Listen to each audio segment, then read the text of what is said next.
గురుభ్యో నమ. పంచధాన్య పాత్ర, మనీ మ్యాగ్నెట్ పాట్.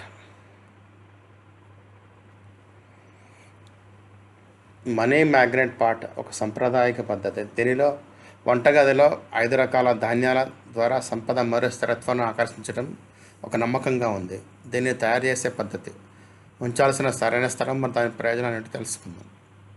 పంచధాన్య పాత్ర భారతీయ సంప్రదాయంలో ధాన్యాలకు ఆహారంగా మాత్రమే కాకుండా సంపద మరియు రక్షణ యొక్క ప్రతీకగా భావిస్తారు. వంటగదిని ఇంటి శక్తి కేంద్రంగా పిలుస్తారు. ఇక్కడే కుటుంబం యొక్క ఆరోగ్యం మరియు ఆర్థిక సమతుల్యత యొక్క దిశ నిర్ణయించబడుతుంది. ఇదే ఆలోచన కూడిన ఒక ప్రాచీన పద్ధతి ఏంటంటే పంచధాన్య పాత్ర. దీన్ని నేటి కాలంలో మనం మనీ మ్యాగ్నెట్ పాట్ అని కూడా పిలుస్తారు. మనీ మ్యాగ్నెట్ పాట్ ఎలా తయారు చేస్తారు మరియు దీనివల్ల ఏమేమి ప్రయోజనాలు ఉన్నాయో తెలుసుకుందాం.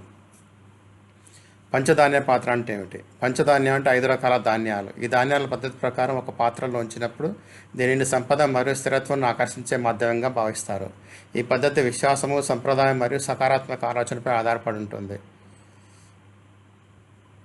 5 ధాన్యాలు మరియు వాటి ప్రాముఖ్యత. ఈ పాత్రలో సాధారణంగా ఇంట్లో లభించే ధాన్యాలనే వాడతారు. ఆ ధాన్యాలు ఏంటంటే బియ్యము, గోధుమలు, మినపప్పు, పెసరపప్పు, పసుపు, ఆవాలు, నల్ల నువ్వులు లేదా మినుములు. ఇటువంటి 5 రకాల ధాన్యాలు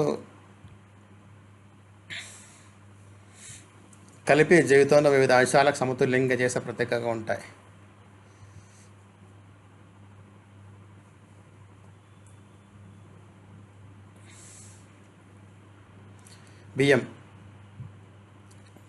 బియ్యాన్ని శాంతి లేదా భావోద్వేగ సమతుల్యతకు ప్రతీకగా భావిస్తారు.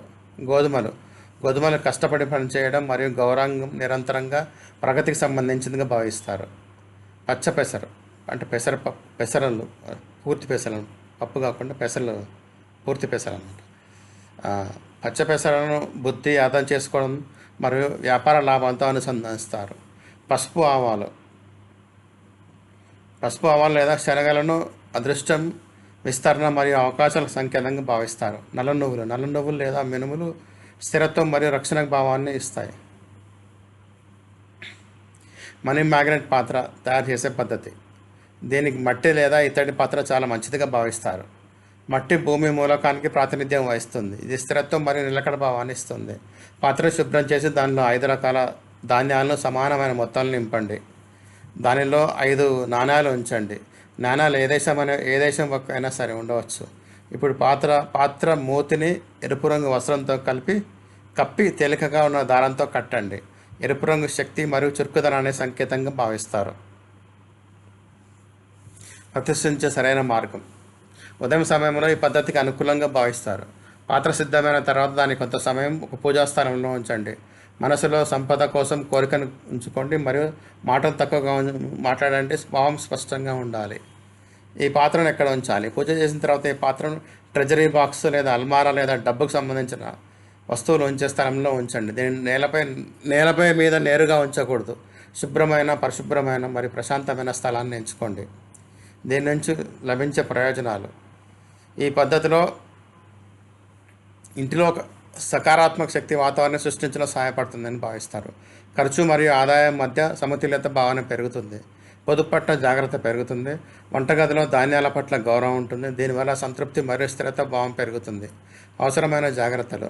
పాత్ర మరియు చుట్టూ శుభ్రతను కాపాడండి. ప్రతి 3-4 నెలలకు పాత ధాన్యాలను పక్షులకు తినిపించి కొత్త ధాన్యాలను నింపండి. ఈ పద్ధతి విశ్వాసం మరియు క్రమబద్ధతకు సంబంధించిగా ఉంటుంది, తొందరపాటు వలన కాదు. సంప్రదాయ పద్ధతిని ఆధునిక జీవితాన్ని కూడా సులభంగా ఆచరించవచ్చు. ధన్యవాదాలు. దయచేసి షేర్ చేయండి, లైక్ చేయండి, కామెంట్ చేయండి, సబ్స్క్రైబ్ చేయండి.